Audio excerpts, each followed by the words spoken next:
Morning all of you. आज हमारा जो चैप्टर चल रहा है बिजनेस मैनेजमेंट का, वो हमारा 12th क्लास का organisation structures, function and division. तो इसके हम फंक्शन तो कर चुके हैं। तो आज हमारा सेकंड पॉइंट क्या है, डिविजनल का आ रहा है। तो डिविजनल का पॉइंट है जिसका जो मीनिंग है हिंदी में विभागीय संगठन ढांचा है। क्या होता है विभागीय संगठन ढांचा? तो इसमें कोई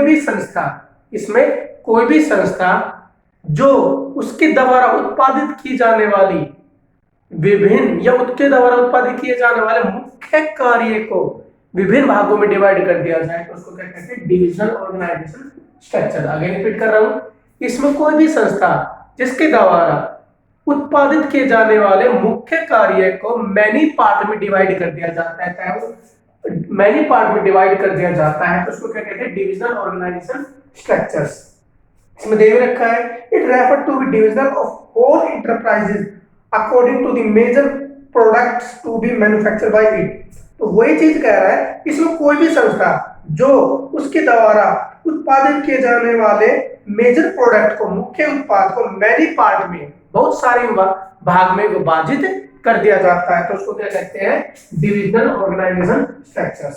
तो यही कर रहा है। आप इसमें देख सकते हो डिविजनल ऑर्गेनाइजेशन स्ट्रक्चर में क्या क्या कह रहा है। एक शेयर होल्डर होता है। शेयर होल्डर अपना जो, क्योंकि खुद तो कार्य कर नहीं सकता, तो किसको कार्य करने के लिए कहता है, बोर्ड ऑफ डायरेक्टर को, बोर्ड ऑफ डायरेक्टर, संचालक को हम ये कह सकते हैं, संचालक। ठीक है,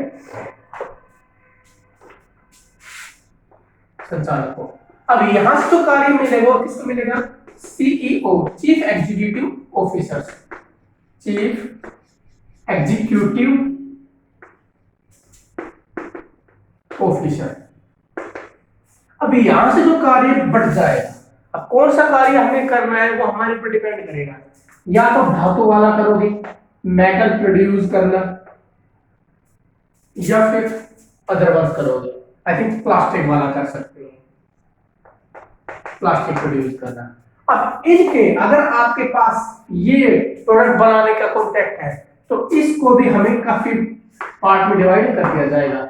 मार्केटिंग पार्ट अलग होगा, सेलिंग पार्ट डिपार्टमेंट अलग होगा, परचेजिंग डिपार्टमेंट अलग होगा, फाइनेंशियल डिपार्टमेंट अलग होगा। तो ये जो चीजें हैं डिपार्टमेंट बेस पे कार्य करती है। सेम एज यहाँ पे आ जाएगा, तो इनके डिपार्टमेंट सबके अलग अलग हो जाएंगे, तो उसी को हम क्या कहते हैं, डिविजन।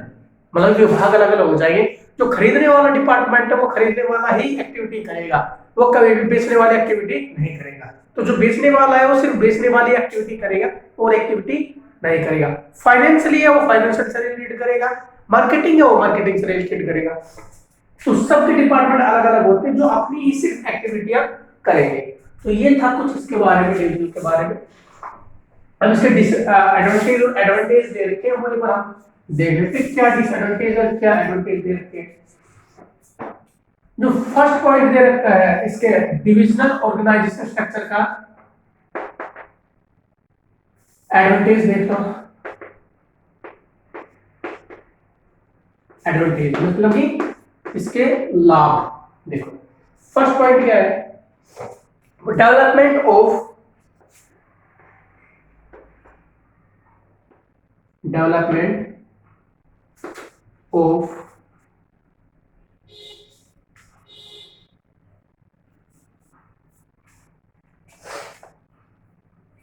डिविजनल हेड्स,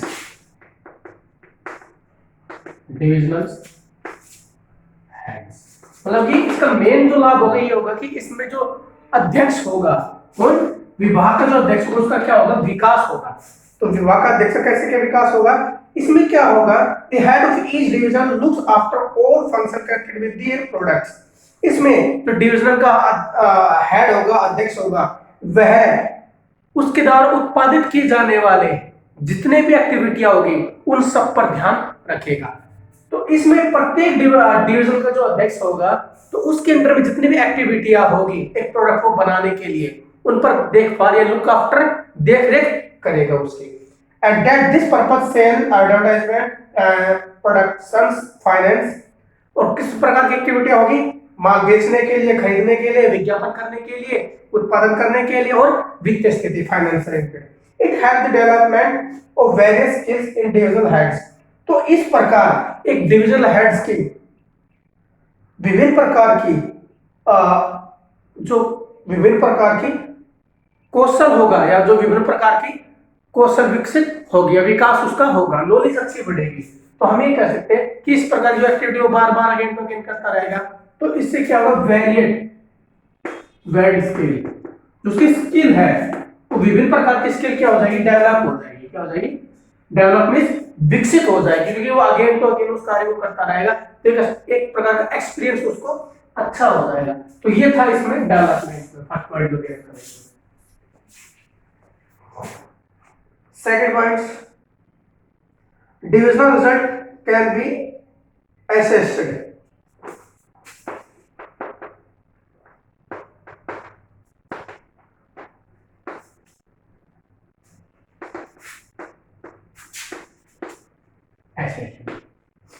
मतलब कि विभागीय परिणाम को आका जाना, विभागीय परिणाम को आका जाना। All activity of each division carried on out independently, hence क्योंकि इसमें जितनी भी एक्टिविटी होगी एक डिपार्टमेंट में, वो सारी स्वतंत्र रूप से की जाएगी, किसी प्रकार की रोक टोक या इग्नोर उसको नहीं किया जाएगा। Hence the divisional result can be assessed easily, तो इस प्रकार जो रिजल्ट होगा उसका इजीली अच्छा सा आका जा सकता है। बस ये कहा गया है क्योंकि इसमें जितने भी एक्टिविटी होगी डिविजनल के अंदर में वो सारी क्या होगी, इंडिपेंडेंटली की जाएगी, जिससे क्या होगा, इसका रिजल्ट असेस्ड होगा, मतलब कि अच्छा आका जाएगा।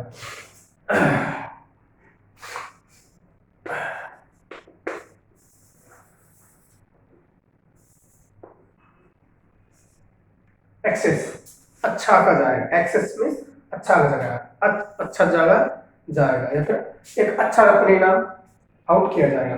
Quick decision making, third point, quick decision making, जल्दी डिसीजन लिया जाएगा, जल्दी डिसीजन क्या किया जाएगा, लिया जाएगा। तो every decision is independently itself. The division manager can be take any decision regarding his division independently without consulting other divisional managers. तो इसमें क्या है कि जो भी एक्टिविटियां होगी किसी भी डिपार्टमेंट में, किसी भी डिविजनल में, तो उस डिविजनल की जितनी भी एक्टिविटियां कौन करेगा, डिविजनल हेड करेगा। तो उसको अगर उस डिविजन में किसी प्रकार की प्रॉब्लम आएगी, तो उस पर किसी भी प्रकार का सॉल्यूशन करने के लिए उसको किसी भी अदर डिपार्टमेंट से कंसल्ट करने की जरूरत नहीं है, वो अपने आप उस पर इंडिपेंडेंटली डिसीजन ले सकता है, किसी से उसको विचार विमर्श करने की जरूरत नहीं पड़ेगी, जैसे कि अदर डिपार्टमेंट हेड से। तो हम ये कह सकते हैं कि इसको क्विक डिसीजन लिया जा सकता है। फोर्थ पॉइंट, इजी एक्सपेंशन,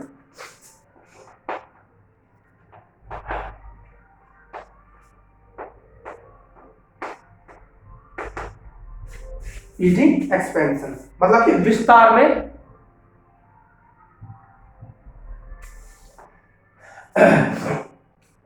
आसानी से इसका फैलाव, इजी एक्सपेंशन मतलब कि आसानी से इसका फैलाव।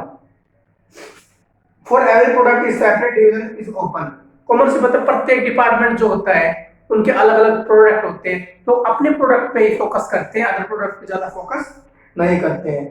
If a company want to introduce a new product, it can be introduced easily without disturbing existing divisions. तो इसमें यदि कोई कंपनी कोई न्यू प्रोडक्ट लॉन्च करना चाहती है, तो it can be introduced easily without disturbing existing divisions.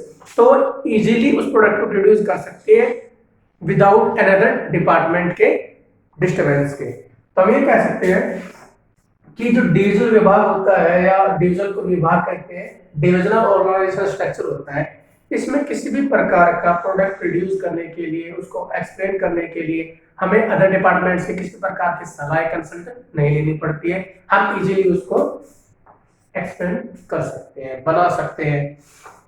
ठीक है, तो ये इसके क्या थे, एक तरह के एडवांटेज थे, तो आप देख लेना।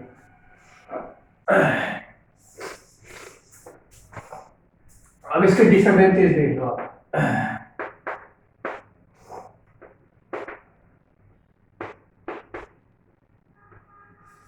मतलब कि हानि, इसका लॉस, ठीक है, वही देख लो इसी पे। Conflict between divisional heads. Conflict first point क्या है? Conflict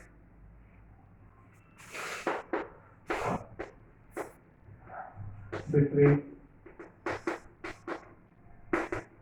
divisional head. Divisional head के बीच में संघर्ष, आपस में भेदभाव। कंफ्लिक्ट क्या होता है? संघर्ष, आपस में भेदभाव करना। जितने भी विभाग के अध्यक्ष होते हैं उनके बीच में आपस में क्या होता है? मनमुटाव होता है, संघर्ष होता है। कैसे? क्या? Every division has want to establish his supremacy, मतलब कि प्रत्येक डिपार्टमेंट या प्रत्येक डिपार्टमेंट का जो अध्यक्ष अपनी प्रभुत्व स्थापित करना चाहता है। सुपरमेसी क्या होता है? प्रभुत्व, अपना अधिकार। सुपरमेसी क्या होता है? प्रभुत्व, प्रभाव स्थापित करना चाहता है। To satisfy ego each demand maximum resource for his division, और इसके लिए वह अपने ईगो, अपने घमंड को संतुष्ट करने के लिए अपने डिपार्टमेंट के लिए अधिक से अधिक साधन की डिमांड करता है। This situation leads to conflict among various divisional heads. तो इस प्रकार की सिचुएशन से क्या होता है कि जितने भी डिपार्टमेंट के हेड होते हैं उनमें आपस में क्या हो जाता है? संघर्ष हो जाता है। क्यों? क्योंकि सबके सब क्या करेंगे? फिर डिमांड करेंगे, पर डिमांड किसी एक की पूरी होगी, सबकी डिमांड पूरी नहीं हो सकती है। Duplicacy of function. Duplicacy of function का मतलब क्या है? कि किसी भी कार्य का दोहराना। क्या? The entire set of function producing, marketing, financially, personally, it requires whole activity. किसी भी कार्य या किसी भी डिपार्टमेंट में आप कॉमर्स में डिविजन ऑफ हेड क्या होता है? जो डिपार्टमेंट होते हैं, जो डिविजनल होते हैं, उसमें सारी एक्टिविटियां होती है। किस प्रकार की एक्टिविटियां? परचेज की, सेल की, फाइनेंशियल की और मार्केटिंग की। तो ये हमारी एक्टिविटियां बार बार होती रहती है। तो एक जो डिविजनल कर रहा है, जितनी भी एक्टिविटियां कर रहा है, एक डिविजनल जितनी एक्टिविटियां कर रहा है, चाहे सेल की हो, चाहे परचेज की हो, चाहे मार्केटिंग की हो, चाहे फाइनेंस की हो, सेम वही एक्टिविटियां कौन कर रहा है? बी कर रहा है। तो इस प्रकार किसी भी कार्य की एक्टिविटी अगेन टू अगेन क्या होती जा रही है? रिवाइज होती जा रही है। आगे हमारा पॉइंट जो आ रहा है, सेल्फिश एटीट्यूड। सेल्फिश एटीट्यूड का मतलब क्या होता है? कि इसमें जो डिविजनल हेड होता है वो अपने डिपार्टमेंट तक की लिमिट में रहता है। Selfish attitude.